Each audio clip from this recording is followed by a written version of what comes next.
dois candidatos à Câmara Legislativa. Desde já agradecemos a presença do Fábio Félix, do PSOL, e o Sarradinha, do PL. Oi pessoal, hoje estamos recebendo o deputado candidato à reeleição Fábio Félix aqui no Folha Talks. Então seja muito bem-vindo, Fábio. Seja Muito obrigado. bem-vindo. Muito obrigado, gente, pelo convite. Fábio, a minha primeira pergunta é, você foi eleito em 2018, o que te fez ir para a política institucional? Eu tenho uma trajetória de militância para além da política institucional, né? Eu vim dos movimentos sociais. Eu costumo dizer que eu comecei a militar quando eu saí do armário aos 16 anos e me assumindo gay para minha família, na sociedade, eu precisava enfrentar uma série de preconceitos, né? A gente não tinha direito ao nosso afeto, à nossa cidadania, ao casamento. Então, isso para mim foi um gatilho, digamos, né? Uma pressão para que eu tivesse que me posicionar na sociedade. Então foi uma forma de militar. E aí eu procurei uma ONG que tratava da questão LGBT, da população LGBT, e ali foi nesses espaços dessa ONG que me ativaram a necessidade de, para além de defender individualmente, né, de viver o meu afeto, de viver a minha sexualidade, eu precisava lutar por uma sociedade diferente que me aceitasse. Então a minha militância começa ali, aos 16 anos. Depois eu entro na Universidade de Brasília, e tem muitas reflexões que me fazem discutir o mundo, né? A questão racial, que eu acho que é uma questão fundamental, foi um dos primeiros anos, foi o primeiro ano, na verdade, da política de cotas na Universidade de Brasília. Então a gente via que existia muito racismo na universidade ainda. Eu fiz um curso que foi serviço social, eu sou assistente social, que trata da desigualdade social, essencialmente. Então a gente sempre precisa debater essa questão e pensar os problemas estruturais da sociedade e, além disso, defender uma universidade pública, gratuita, que seja aberta para a sociedade, onde as pessoas tenham a possibilidade e o acesso ao ensino superior. Então, isso também foi importante na minha militância. Eu comecei a participar do movimento estudantil, fui do centro acadêmico, fui do Diretório Central de Estudantes, onde a gente fez uma ocupação muito importante da reitoria, que derrubou o reitor, mudou a história da universidade. E depois eu continuei na militância de direitos humanos, defesa de criança e adolescente, e nós decidimos, a partir de 2014, fazer uma candidatura coletiva, porque são muitas mãos nessa candidatura. Tive 6.257 votos, e depois em 2018 eu tive 11 mil votos e fui eleito deputado distrital. Então, hoje eu tenho um pé na política institucional, mas a gente fala que é um pé dentro e um pé fora, porque a gente acredita muito nessa temperatura da rua, na organização das pessoas. Então isso pra gente é muito importante, mas óbvio, também fazendo essa disputa dentro do poder legislativo. Então, resumindo, é mais ou menos assim que eu entrei para a política institucional. Fábio, quais foram os seus principais feitos na Câmara Legislativa do Distrito Federal? Olha, tem muita coisa que a gente fez. Foi um mandato muito intenso. Primeiro porque, em 2018, ao mesmo tempo que eu fui eleito, no dia 7 de outubro de 2018, também foi eleito Bolsonaro para a presidência. E Bolsonaro representava, assim, o antagonismo completo a tudo que a gente defende. Tudo que eu defendo na política e que eu sempre lutei, dentro dos movimentos sociais e agora também na política institucional. E a gente não sabia o que ia acontecer com os direitos das mulheres, com os direitos das LGBTs, enfim, com políticas públicas de direitos humanos consolidadas no Brasil. Então a gente assumiu uma posição muito de resistência desde 2019 na posse, né, do mandato. E aí eu fui eleito presidente. 1º de janeiro de 2019, no dia da posse do Bolsonaro, eu fui eleito presidente da Comissão de Direitos Humanos. Então a gente já começou ali, ter que garantir o direito à livre manifestação na esplanada dos ministérios, que o governo tentou cercear o direito à manifestação em vários momentos da população indígena, de muitos segmentos que defendem direitos humanos, tentaram restringir. Então a Comissão de Direitos Humanos acabou virando uma porta aberta para denúncias de diferentes violações de direitos humanos. A gente conseguiu estruturar a comissão para ela atender as pessoas melhor e em maior quantidade, porque antes a Comissão de Direitos Humanos da Câmara recebia 40, 50, 60 denúncias por ano. Então agora a gente já chegou a receber 2.000 denúncias por ano de violações de direitos humanos. Em várias áreas, despejos irregulares que o governo pratica, recolhimento de material de ambulante, que às vezes também é irregular e arbitrário que o governo faz, racismo, LGBTfobia, muitas questões que a gente via que eram feitas da pior forma possível por governos e outras violações de indivíduos também. E aí a comissão começa a pedir investigação, provocar o poder público para isso funcionar. Então, eu acho que isso é muito importante. Segundo feito, que eu acho fundamental do mandato, é ter um mandato independente de governo.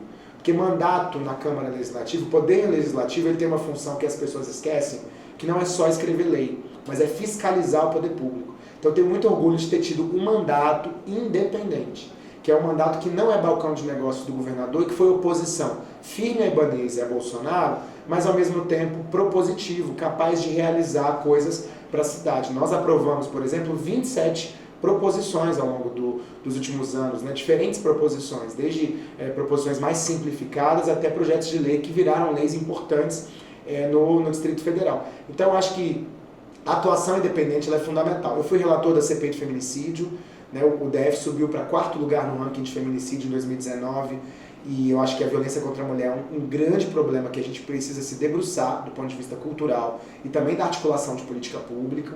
Eu fui presidente da comissão da vacina, que foi a comissão que lutou e batalhou por vacina no Distrito Federal.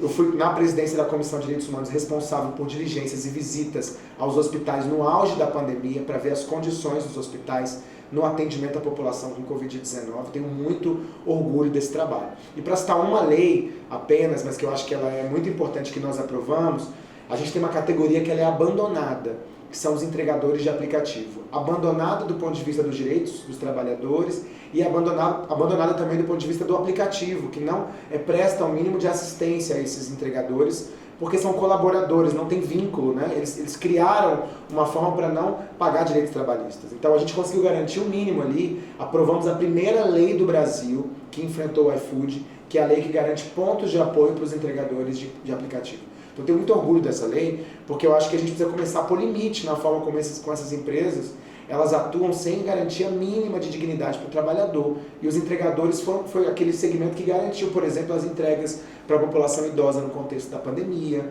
de mercadoria, de lanche, de almoço, de janta. Então isso tem uma importância grande. A gente ainda tem, a lei foi sancionada, é uma lei hoje no DF, mas tem muito caminho para fazer. Podia citar outras tantas leis, a lei que garante assistência aos órfãos do feminicídio, que nós temos mais de 200 crianças órfãs do feminicídio no DF, sem assistência, sem benefício social, é uma lei de nossa autoria. Enfim, tem muita coisa que a gente fez e eu tenho muito orgulho do nosso mandato. A gente provou que sou o primeiro LGBT assumido eleito deputado distrital no DF, e a gente provou que um mandato não é só LGBT, que o nosso mandato pode falar de muitas pautas e defender muitas causas. E Fábio, a nossa pergunta principal, né? Por que você quer continuar com uma cadeira na CLDF? Eu acho que a gente tem alguns problemas nesse primeiro mandato. O principal deles é uma pandemia no meio. A gente podia fazer um mandato muito mais criativo, com muito mais potencialidades do ponto de vista das propostas para a população do Distrito Federal. Mas a pandemia ela interrompe muitos processos. Você pensa, a gente ficou com 1 ano e meio das escolas fechadas, sem encontros presenciais, com encontros, né, assim, a maior parte deles remotos. Isso gera um prejuízo social enorme na construção coletiva, na capacidade de realização. Isso é um motivo, que eu acho um bom motivo para a gente manter o nosso mandato. Segundo, que eu acho que é um mandato necessário. É o primeiro mandato do PSOL no Poder Legislativo local. A gente conseguiu fazer muita coisa, mas a gente precisa continuar e fazer muito mais pelo DF. Seja pela saúde, fiscalizando a saúde, seja pela cultura, que precisa ser reconhecida como política pública, oficial, com financiamento, com valorização dos agentes e dos fazedores de cultura da nossa cidade. Seja pela educação, nós precisamos de mais projetos pedagógicos nas escolas, como de vocês aqui, que são projetos interdisciplinares, multisseriados, com capacidade de envolver os estudantes das escolas públicas. São 670 escolas públicas, a gente precisa qualificar o ensino com valorização de projetos pedagógicos antirracistas, anti-LGBTfóbicos, antimachistas e que problematizem a questão de gênero e outros tantos temas fundamentais para a sociedade, né? Com mais laboratórios, estrutura para o fortalecimento do ensino dentro da escola pública. Eu acho que o nosso mandato pode fazer muito por esse tema. Além disso, a gente tem uma rede ainda muito frágil de defesa dos direitos humanos na nossa cidade. E a gente sabe como o nosso mandato tem experiência hoje para defender direitos humanos. Seja contra a violência policial, seja contra os despejos ilegais que o governo e o nosso governador atual patrocinou da pior forma possível. Então, eu tenho experiência e nós, como coletivo, temos experiência para fazer um grande mandato por essa cidade na defesa dos direitos humanos. E esse acho que é o principal motivo que a gente quer continuar. Fábio, uma pauta que está em muito destaque atualmente é a representatividade. Assim como você já falou, você é o primeiro parlamentar declaradamente LGBT na CLDF. Para você, qual é a importância de candidaturas assim como a sua nas eleições de 2022? Eu acho que a representatividade ela é fundamental na política. Primeiro, porque a gente tem hoje uma distância, né, enorme entre a classe política, que é uma elite política, com sobrenome, que sempre com herança, né? Então eles herdam aquela suposta aptidão para a política, mas também milionários, pessoas que não têm identidade com a realidade do povo. São essas pessoas que ocupam a política institucional, na sua maioria hoje no Brasil, na direita e em parte da esquerda. Então isso é um problema grave que nós precisamos superar. E eu acho que a representatividade ela é fundamental porque ela é uma retomada de grupos sociais que não estavam nesses espaços de poder. A população negra, a população indígena, LGBT, as mulheres, que precisam chegar nos espaços institucionais para fazer política e pensar a política pública, porque é quem vive a realidade cotidiana. Então, eu vejo isso com uma importância assim, muito grande. Só que a representatividade ela tem que vir acompanhada de conteúdo político. Não basta ser uma pessoa negra na política se não defende uma série de políticas públicas antirracistas. Não basta ser LGBT se não combate a homofobia, a LGBTfobia todos os dias. Então, isso também tem uma importância grande. Eu acho que a representatividade ela é um passo. E a representatividade também ela tem que vir acompanhada de uma noção global dos problemas da sociedade. Quando eu fui candidato em 2018, muita gente me parava na campanha nos bares, nas faculdades, falava: Fábio, mas eu não vou votar em você porque você vai fazer um mandato só LGBT. E aí eu vim para provar que LGBT sabe falar de muita coisa, não é só da pauta LGBT. A gente defende direitos humanos, a gente fala de mobilidade urbana, a gente fala de educação, a gente fala de saúde, de cultura. Foi o mandato LGBT que entrou nos hospitais no auge da pandemia. Foi o mandato LGBT que foi presidente da Comissão da Vacina, relator da CPI de feminicídio. Então a gente quis provar que essa representatividade ela pode ser para todo mundo e não só para um segmento. Então ter mais dos nossos nos espaços de poder não significa que é uma representação exclusiva de uma pauta, mas a gente pode representar o todo. E eu acho que isso também é importante e é inovador. Porque eu precisei o tempo inteiro e preciso até hoje provar que sou bom parlamentar. Enquanto a média, infelizmente, da representação política brasileira, seja no Congresso, no Poder Legislativo local, no Brasil é baixíssima. E a fiscalização da própria sociedade é muito baixa. Mas o escrutínio em cima de nós, que historicamente estivemos fora desses espaços, ele é muito duro, ele é muito alto. E eu tenho muito orgulho da gente ter feito um excelente mandato e provado que representatividade importa, que é importante mais LGBTs na política, mas que mais do que isso a gente pode representar também todo mundo em diversas pautas. Fábio, como você falou, você hoje é oposição declarada à gestão de Ibanez Rocha. Eu gostaria que você comentasse, analisasse um pouco desse primeiro mandato do atual governador. Eu acho que foi um governo muito distante daquilo que foi prometido, né? Eu acho que isso tem que ser a métrica de avaliação do eleitorado.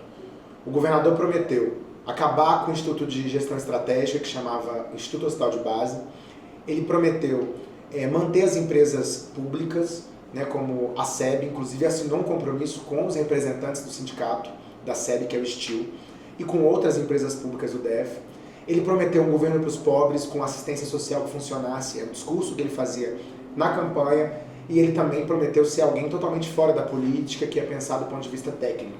São 4 promessas, pelo menos essas, que ele não cumpriu. E não cumpriu de forma sistemática.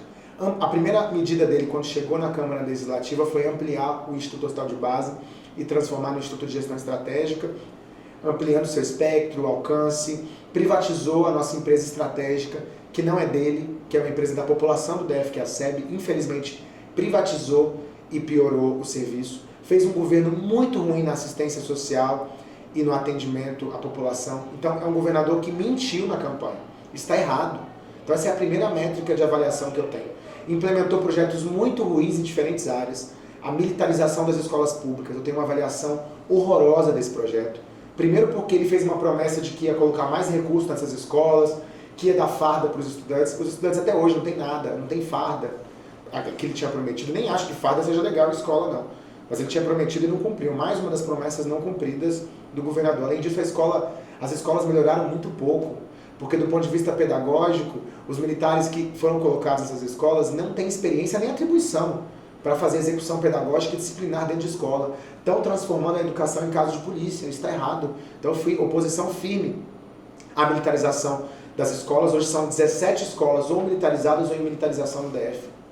Então isso é grave Isso é antieducativo, porque por que não escolas com projeto bilíngue em todas as escolas do DF, ou fazer grupos e projetos de escolas? Por que não fazer investimento real nas escolas e só colocar policial afastado da reserva dentro de sala de aula, dentro de escola, que não tem experiência para dentro de escola? Então, assim, são projetos ruins do ponto de vista técnico, do ponto de vista político. É um governo que tentou escamotear e se fingir de desentendido na problemática do feminicídio, não respondeu ao problema da violência contra a mulher, transformou várias das secretarias, ele dizia que era novo na política, que era a nova política, é do MDB, que não tem nada de nova política, e transformou várias das secretarias em cabide de emprego, e nada técnico, e nada do ponto de vista das políticas públicas pensando a realidade das pessoas. Então, assim, um governo muito ruim, ele se colou no Bolsonaro, que do meu ponto de vista é o que há de mais atrasado na política nacional hoje, que não entrega, que não cuida da população. Bolsonaro, em 3 anos e 8 meses, tirou 16 férias, não sentou na cadeira de presidente da República,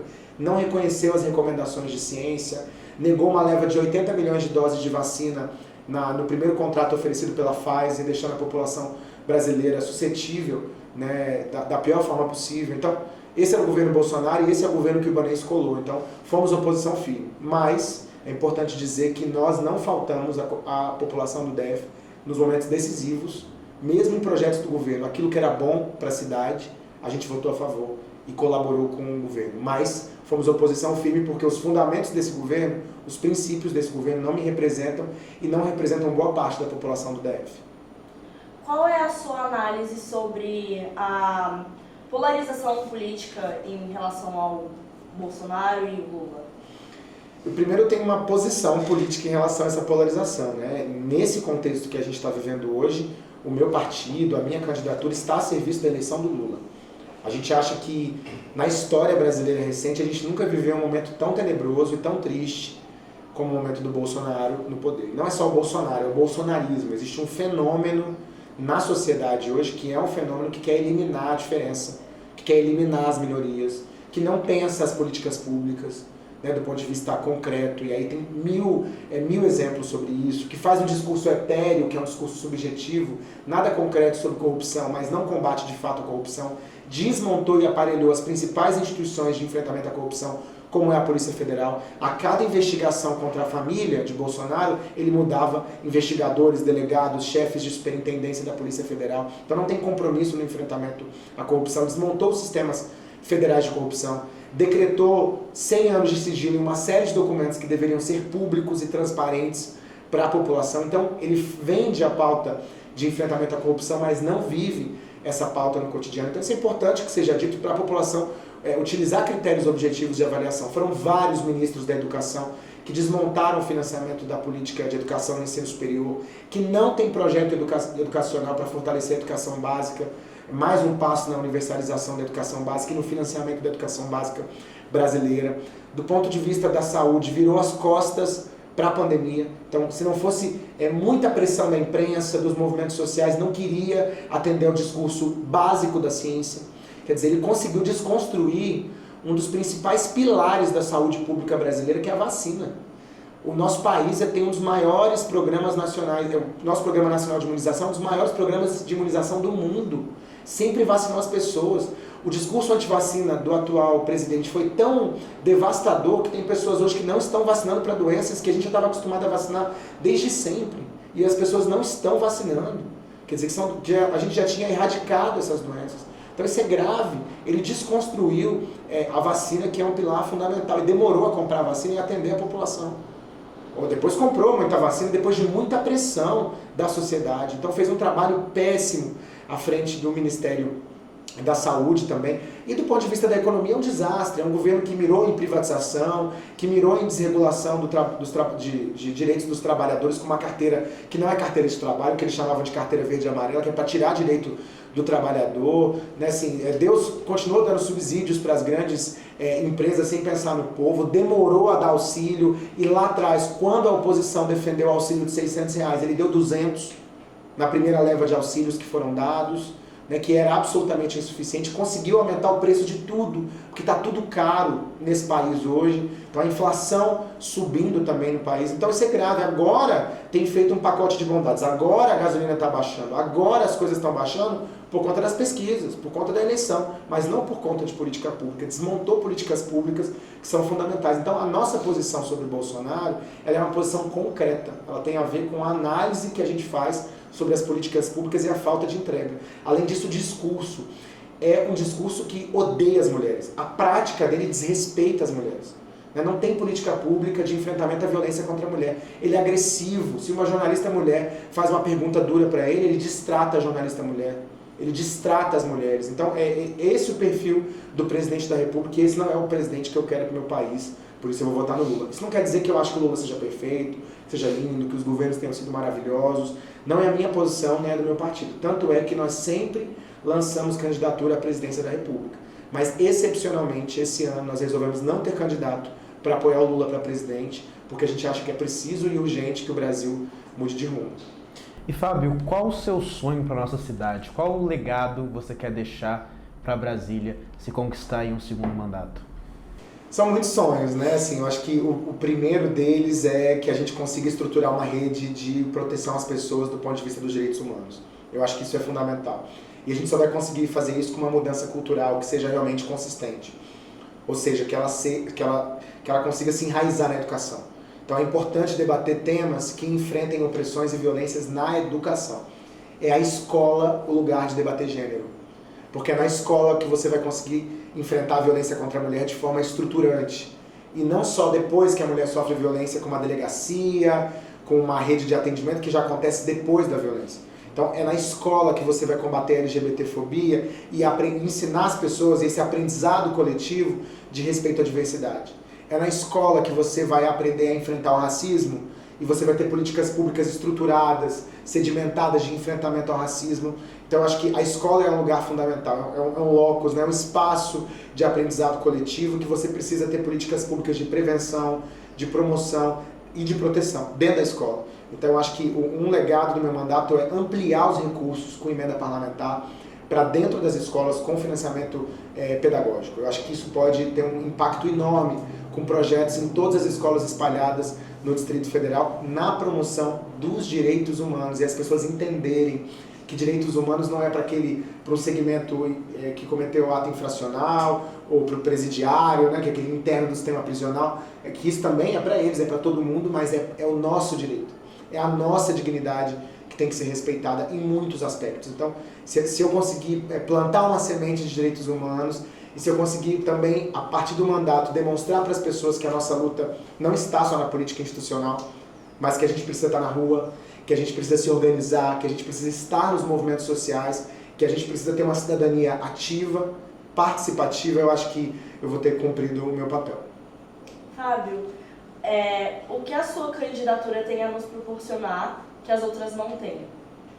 Eu acho que, primeiro, muita combatividade, então eu acho que eu posso me comprometer que eu sou um parlamentar e vou continuar sendo que não vai dormir no ponto. Um parlamentar que vai se posicionar sobre todos os temas, que vai estudar de forma muito dedicada a pauta e mais, que vai cumprir o papel de independência e fiscalização na Câmara Legislativa.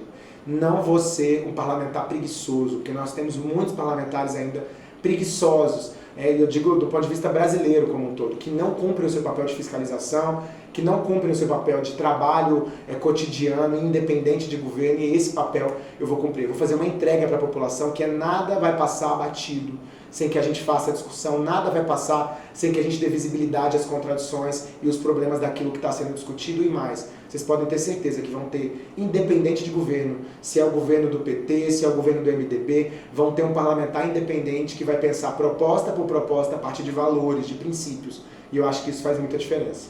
E caso seja reeleito, tem alguma meta, algum projeto que você pretende implementar no seu segundo mandato? Tem alguns projetos, né? Eu acho que um deles importante, eu falei do iFood, então eu vou resgatar, porque eu acho que isso é muito importante, né? Que a gente precisa regulamentar um pouco o funcionamento desses aplicativos. E a gente pode dar um passo de regulamentação. A gente não pode deixar, por exemplo, que os aplicativos façam a demissão, que é o desligamento dos entregadores sem direito à defesa. Então acho que faz muita coisa de regulamentação dessa área que a gente precisa aprovar. Na pauta LGBT, que também é uma pauta cara para nós, apesar de não ser um mandato exclusivo, a gente precisa pensar em empregabilidade da população trans. Qual é a situação? Dentro do segmento LGBT, talvez o segmento com mais dificuldade seja a população trans. Segundo dados da ANTRA, a gente tem 90% de pessoas trans na prostituição, e a prostituição compulsória, porque elas não têm outra alternativa de emprego hoje. Então a gente precisa de política pública para isso. Eu tenho um projeto de lei que ainda não foi aprovado, por conta do conservadorismo, das dificuldades de articulação, mas nós vamos batalhar para apresentar que as empresas que contratam com o Estado têm que ter uma cota mínima de contratação de pessoas trans, para que a gente tenha mais emprego e possibilidade para a população trans. E eu quero abrir mais editais também de emendas parlamentares, para que os recursos possam chegar nas escolas a partir não da minha demanda, da minha invenção de gabinete, projeto de lei de gabinete, nada disso, mas que seja construído com a sociedade. Então, abrir cada vez mais a porta do mandato para que seja um mandato aberto para os movimentos sociais, para que os editais de emendas parlamentares sejam uma espécie de orçamento participativo, colaborativo, construído de forma comum, né, com quem está na ponta, com quem está articulado, entendendo a realidade e as dificuldades que a população vive. Então, algumas metas, né, entre tantas que a gente tem, que a gente já tem apresentado, porque tem duas que a gente vai lutar muito. Uma delas é a tarifa zero no transporte público, que é a ampliação do passe livre, inclusive para os estudantes, porque o passe livre não tem só que ser para ir para a escola e voltar para casa. O passe livre tem que ser também para atividades culturais, para outras atividades que também são formativas, né? E a mobilidade precisa ser pensada a partir dessa lógica. E uma renda cidadã distrital. A gente precisa de uma renda no DF, porque a situação de pobreza, de desigualdade é muito profunda. Então são dois temas que nós vamos lutar muito no segundo mandato, se eu for reeleito deputado distrital.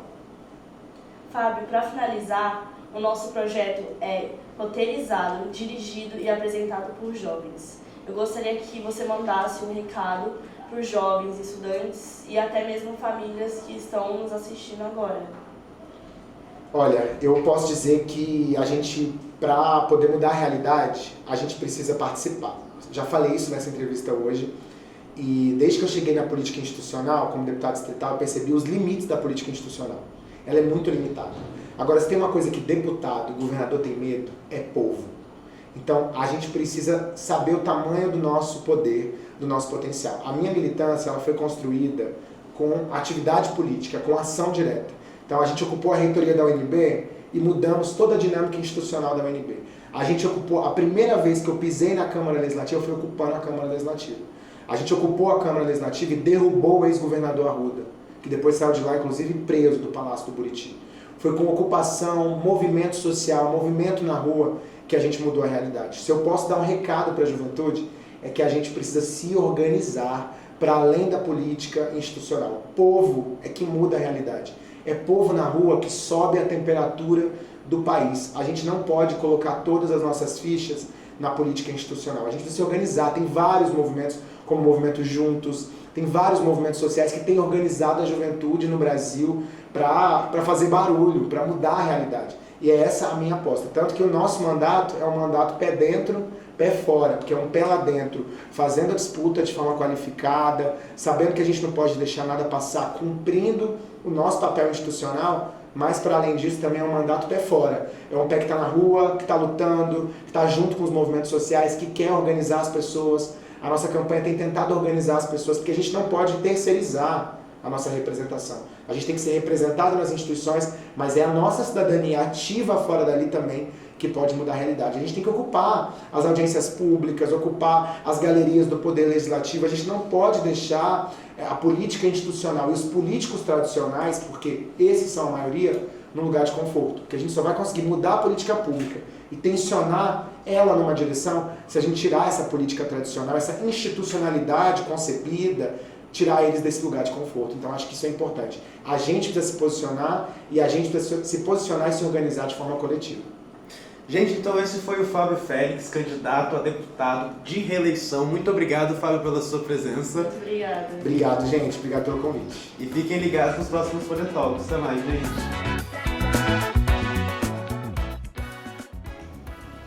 Oi pessoal, estamos de volta com mais uma entrevista com os candidatos aos cargos eletivos desse ano. E a nossa entrevista de hoje é com o deputado distrital Reginaldo Sardinha. Seja muito bem-vindo, deputado. Obrigado, Faim. Obrigado, Júlia. A minha primeira pergunta, deputado, é por que você quer ocupar uma cadeira na Câmara Legislativa do Distrito Federal? Continuar ocupando, né? Pronto, já ocupo a cadeira. Eu já sou deputado, me chamo Reginaldo Sardinha, fui eleito em 2018 pelo Partido Avante, hoje sou do Partido PL, no qual eu quero ficar até meu resto de vida política nele. Porque eu quero continuar na Câmara Legislativa do Distrito Federal. Foram muitas ações que nós fizemos em prol do mandato. Uma delas foi ajudar 162 escolas públicas do Distrito Federal. Essas escolas públicas receberam emenda parlamentar individual de autoria. E a gente pôde mudar a realidade do ensino público no DF através dessas emendas. Mais para frente eu posso falar para vocês. Caso o senhor seja reeleito, quais são as suas prioridades para a nossa cidade? Olha, eu sou policial civil há 24 anos, mas a minha bandeira, Júlia, podia ser a polícia civil, polícia penal, enfim, a segurança pública. Mas, em razão de ser da segurança pública e ter usado o serviço público de ensino do GDF, qual eu fiz primeiro grau, segundo grau, eu vi que a melhor solução para uma sociedade que queira evoluir é a educação. Então, o foco do meu mandato, a maior bandeira é a educação pública. Por isso que nós investimos em 162 escolas públicas. Escolas que nós encontramos, como a Escola Clássica Córrego do Meio, que fica a 7 km de Planaltina, e eu encontrei lá em 2019 essa escola com uma sala de aula no meio do pasto. 20 cadeirinhas, uma teleternite, a professora dando aula. A escola não era cercada. A sala da diretora, da supervisora pedagógica, era dentro da caixa d'água, aquela caixa d'água de concreto, que tem uma porta, botou uma salinha, uma mesinha lá e ela ficava lá. Uma escola totalmente abandonada pelo Estado.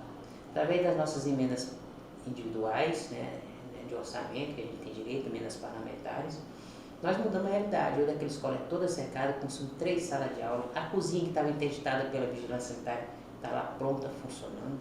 Então é isso, a gente quer mudar a realidade no ensino público e no ensino no geral, né? Mas para mim é mais fácil, né, investir no ensino público, ser parlamentar, porque eu tenho certeza que Brasília vai mudar muito mais do que muda hoje. O que a candidatura do senhor tem a oferecer que as outras não têm? Olha, eu acho que a honestidade, eu trabalho quase que 7 dias por semana. Então eu me dedico de corpo e alma ao mandato, e o mandato é do coletivo, é da população. Então eu acho que esse é o diferencial. Você trabalhar 7 dias por semana não é para qualquer um não. Com certeza. E o senhor, nesse exato momento, está sendo entrevistado por um projeto que é inteiramente feito, coordenado e realizado por jovens. Então, eu queria saber que, enquanto deputado, quais são os seus planos para a juventude brasiliense? A melhor coisa é o investimento na educação. Como é que olha, a gente está mudando realidades. Quando eu falo educação, a amplitude é muito maior do que a gente possa pensar. Quando eu invisto na educação, eu estou investindo na juventude, eu estou investindo na cultura, eu estou investindo no esporte, estou investindo em tudo. Porque, para vocês terem a dimensão, vocês encontraram uma escola, como a escola Piripipau, onde existiam 2 banheiros coletivos. O primeiro banheiro coletivo estava sendo reformado com o dinheiro da escola e não conseguiram terminar. E aí estava usando um só banheiro, que virou unissex para quase 700 crianças. E você ir lá, colocar o recurso e ser totalmente reformado esses banheiros, reformada a cozinha, a sala dos professores, o prédio auxiliar, haver a divisão entre o Fundamental 1, Fundamental 2 e o ensino médio. Isso aí, gente, um projeto para a juventude a longo prazo. Porque você vai diminuir, né, a evasão escolar das crianças e você também vai diminuir os atestados e os afastamentos dos profissionais de educação, porque não tem condições dignas de trabalho. A gente não pode equiparar uma escola particular, agora nós estamos aqui no único, com a escola de classe média alta, né, com a escola pública. Então, quando a gente investe na escola pública, a gente está igualando, né, as condições entre escola particular e escola pública, porque o ensino é o mesmo, né? Sardinha, eu gostaria que a gente comentasse um pouco do cenário político nacional, né? Hoje Lula e Bolsonaro lideram as pesquisas de intenção de voto. Gostaria que o senhor analisasse essa polarização política que a gente vive hoje. Olha, são grandes 2 presidentes, né? O Lula tem um mérito dele quando presidente, eu não tiro, né? Agora, quando se faz coisas erradas, se paga pelas coisas erradas. Então isso é uma questão de justiça que deve analisar a questão do Lula. Agora, eu apoio o Bolsonaro, sou do partido Bolsonaro, sou 22, inclusive meu número é 22200, né? E acho que o Bolsonaro, ele pegou um momento muito difícil que foi a pandemia, muito difícil, e tirou de letra, né? Óbvio que a gente teve muitas pessoas que vieram a óbito, mas foi no mundo todo, não seria diferente no Brasil. Mas o Estado deu a resposta, né, adequada.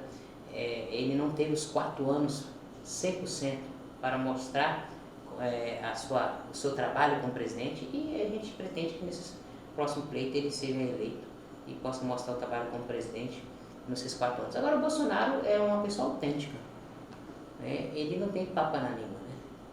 Então ele fala o que vem na cabeça dele, isso é bom. É muito melhor você ter um político que fala o que pensa do que um político que engana. Esse é o cenário que eu acho. Apoio o Bolsonaro e acho que o Bolsonaro vai ganhar do Lula. Sim. Nós já falamos sobre educação, né, que é bem evidente que é uma área muito fragilizada, não só na capital federal, mas como no mundo todo, e a saúde também, né? Nesse cenário pandêmico que nós estamos enfrentando ainda, tudo ficou mais fraco ainda, mais fragilizado ainda, é um grande calcanhar de Aquiles, né, diremos assim. E pensando nisso, eu gostaria de saber quais que são as suas propostas para melhorar essas áreas, para fortalecê-las. Eu acho que a questão da saúde pública é uma situação muito complicada quando se trata do Distrito Federal, né? Eu, como parlamentar, não tenho como ter proposta para a segurança pública, porque isso é uma política de Estado, do Executivo, do Poder Executivo. O Legislativo, ele legisla. Então, algumas leis que eu posso fazer para melhorar a questão da saúde que não dê vista de iniciativa, nós vamos fazer. Mas muitas vezes as pessoas elas confundem o papel do Executivo com o papel do Legislativo. Nesse caso, as políticas públicas para a saúde têm que ser emanadas do Poder Executivo, não do Legislativo. O Legislativo não é legislar. Então, assim, eu entendo que a saúde pública, o governador, ele tem que arrumar um jeito de acabar com a infiltração que tem dentro do GDF. O que é essa infiltração? Se vocês foram no Ponto Socorro, hoje é sexta, se vocês forem lá hoje à noite, vocês vão ver que 50% a 60% das pessoas que estão sendo atendidas pelo socorro não são do Brasil, são do entorno. Eu não tenho nada contra o entorno. Mas o que acontece hoje? O prefeito ganha uma eleição, a primeira coisa que ele faz é comprar ambulância. Comprar 5 ambulâncias. O prefeito lá de Luiz Eduardo Magalhães, lá daqui 400 quilômetros, lá de Barreiros, né, ele compra 5 ambulâncias e todo dia ele manda paciente aqui para o Distrito Federal. O sistema único de saúde, ele é universal, a gente tem que atender. Só que tem que ter um mecanismo para a gente penalizar, né, esse poder executivo local que anda fazendo isso com o Distrito Federal. Porque senão ele não dá conta, porque o Distrito Federal ele tem que atender a sua população. A gente também, não estamos negando atender a população do entorno, mas também o nosso orçamento que chega pelo SUS, orçamento do Distrito Federal, não do estado da Bahia, do estado de Minas Gerais e de Goiás, que infiltram muito no sistema de saúde do DF. Vocês precisam ver, até a ambulância eles mandam para cá, com o paciente. Então a gente tem uma saúde que, por mais que a gente faça um investimento, nunca é um poço sem fundo. Nunca chegamos, né, ao contento por causa dessa infiltração. Deputado, o senhor levanta algumas bandeiras que não são tão costumeiras no debate político. Gostaria de saber o que te fez incentivar, por exemplo, o esporte e o turismo da nossa cidade. Fraí, eu sou um dos deputados que tem mais termo de fomento e incentivo ao esporte e ao turismo. O que é termo de fomento? Nós temos um orçamento anual de emendas parlamentares individual que a gente pode transferir para o terceiro setor através de uma secretaria. Então, no esporte hoje, a gente está construindo uma questão muito interessante. Vou te dar um exemplo da Federação de Jiu-Jitsu Esportivo. Essa federação fazia uns campeonatos locais que tinham um tom de 100, 150 atletas competindo durante um dia. Depois que a gente chega, coloca o recurso lá e o recurso é executado de forma correta, a gente vê a coisa crescer. Mês passado, a última competição deu 1.800 atletas inscritos. Não só em Brasília, mas todo o Distrito Federal. E foi patrocinado por emenda parlamentar do nosso mandato. Fora ainda, isso é um dia de sábado, fora que no domingo é gratuitamente para as crianças. Então as crianças competem sem pagar. quase 600 crianças. Então a gente está falando de criança e jovem, adolescente, quase 2.400 atletas, né, competindo no final de semana. Isso é um incentivo enorme ao esporte. Por quê? Porque você ter 2.400 pessoas praticando esporte semanalmente, com certeza aquela criança ou aquele adolescente vai preferir estar praticando esporte para competir do que estar na vulnerabilidade, tá à toa. Com relação ao turismo, nós somos também um dos maiores apoiadores de fomento, né, por emenda individual, da Movimento Junino do Distrito Federal. O Movimento Junino é um movimento cultural e turístico, até porque no mês passado nós tivemos aqui no Distrito Federal a competição do Arraiá Brasil, que era a competição nacional de quadrilhas. Então vieram para cá 13 quadrilhas, 13 estados vieram para competir com o Distrito Federal. E aí saiu o vencedor, o estado de Roraima, né, que veio. Isso é patrocinado por emendas nossas desde 2019. Então a gente está falando de um universo de 4, 5 mil pessoas que ficam o ano todo construindo a dormitária e treinando quase que 2 vezes por semana, né? Assim, mensal, 2 vezes por semana, sempre, treinando sempre, e formando famílias, né?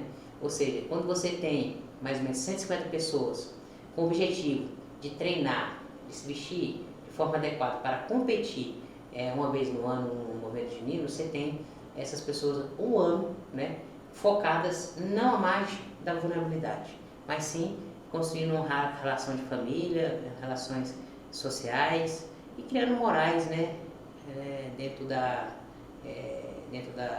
seu contexto lá de treino, né, para se qualificar e também competir contra as quadrilhas. Sim. Bem, para finalizar, eu gostaria que o senhor mandasse um recado para a juventude, principalmente os estudantes que acompanharam a nossa conversa até aqui. Tá.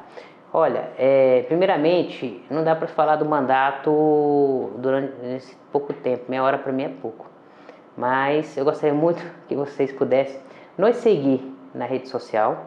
Então, chega lá na minha rede social principal, é o Instagram. É só digitar lá Sardinha no Instagram e me seguir. Porque a partir disso você vai poder analisar o mandato em si e saber se no dia 2 de outubro eu sou o merecedor do voto de vocês. O meu número é o 22200. Analise nossas redes sociais para que você possa ter uma noção do mandato. Porque, olha, se fala muito, sabe, Júlia, de que política é bom, político ruim, ninguém quer saber de política, mas nós vivemos política todos os dias. Nós podemos renegar o que se a gente tem todo dia, que é a política. Mas a gente tem que votar. Agora, é o que eu falo, é um direito do cidadão não votar. Se ele quiser ir lá não votar, ele não vota. Se ele quiser ir lá anular o voto dele, ele não vota. Só que é o seguinte, quando você não gosta de política, quando você não exerce seu direito de ir votar, porque para mim, todo falar, essa pessoa só é cidadão quando vota. Eu não concordo. A pessoa só é cidadão quando tem um CEP. Sabe o que é CEP? A pessoa tem onde morar, onde a pessoa tem um teto. Aí sim é cidadão. Então, se você não quer votar, se você está desacreditado de política, eu lanço um desafio. Volte atrás, comece a pesquisar os políticos da sua cidade, para que você possa votar, né, e escolher seu político. Se esse político for ruim, aí você no próximo pleito vota em outro, porque existe médico bom e médico ruim, advogado bom, advogado ruim, professor bom, professor ruim. Mas também existe político bom, político ruim. Nós não podemos renegar a política, porque se nós renegarmos a política, nós seremos governados por as pessoas que gostam de política. E você não pode reclamar de nada. Se você não vota, você dá o direito para quem gosta votar em quem gosta. Então você não pode reclamar de políticas públicas mal geridas no seu estado, na sua cidade, porque você não exerceu o seu voto.